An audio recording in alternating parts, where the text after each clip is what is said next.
Hey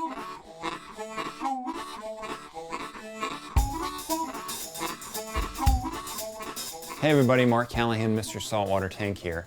With Hurricane Sandy looking like it's going to plow into the east coast of the United States, I've been getting lots of questions about what do I do to be prepared for the impending hurricane. So I wanted to come to you today with tips that you can use to make sure that you're ready if you are in the path of the hurricane, and if you're nowhere close to the hurricane, these are things that you can do to make sure you're prepared for a tank emergency if it happens to you. First thing I want to let you know is that I've updated my tank emergency checklist that you can download for free via the link at the bottom of your screen. That will give you everything that I recommend that you have on hand and do in case there is an extended power outage or large tank emergency that happens to you. Other than that, two things you want to keep in mind during an extended power outage in a tank emergency.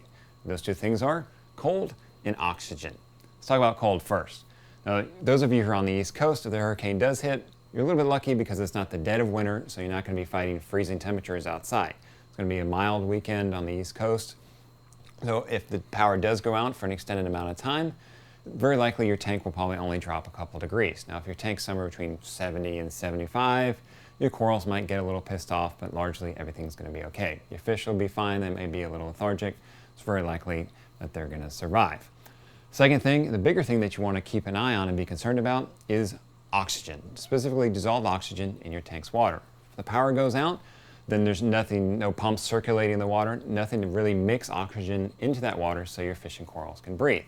So power goes out, your fish and coral is going to rapidly deplete the dissolved oxygen in your tank. So how do you keep oxygen in your tank in case of a power outage? Well, there are a couple ways. Number one, the best case would be that you have a generator on hand to power your tank. Now, if you don't have that, I made a quick tip a couple weeks ago about getting a power inverter to run off your car's battery that will at least run an air bubbler that you can stick in the tank. Now, the good thing is that power inverters can be found very easily. You go to Best Buy, Radio Shack, any electronics store like that, you can find them and you can have that on hand. If you don't have one, I recommend you at least do that. You can also get a battery-powered air bubbler, stick in your tank to help keep oxygen levels up. Those are a little harder to find. Your fish store might not have them. You all probably don't have time to ship them in, but that is something to have on hand. So, generator's best, car battery powered off a power inverter to run your return pump if you can. If not, at least keep an air bubbler and a power head there for circulation.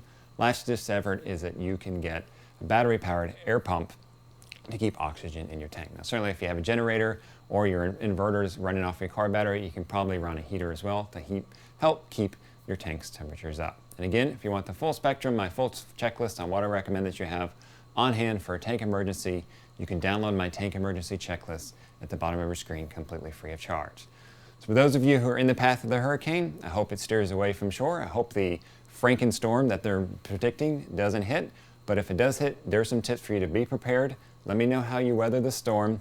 I hope everything is safe for you. And for those of you who aren't anywhere close to the storm, now's a great time to go ahead and be prepared. So if something else happens to you, you're ready to go. Because in a tank emergency, you want to have time on your side as much as possible, and being prepared is always a great thing. I'm Mark Callahan, Mr. Saltwater Tank. This has been a Mr. Saltwater Tank News Flash. Have a good one. Good luck if you're in the path of the storm. Be prepared, and I'll see you later.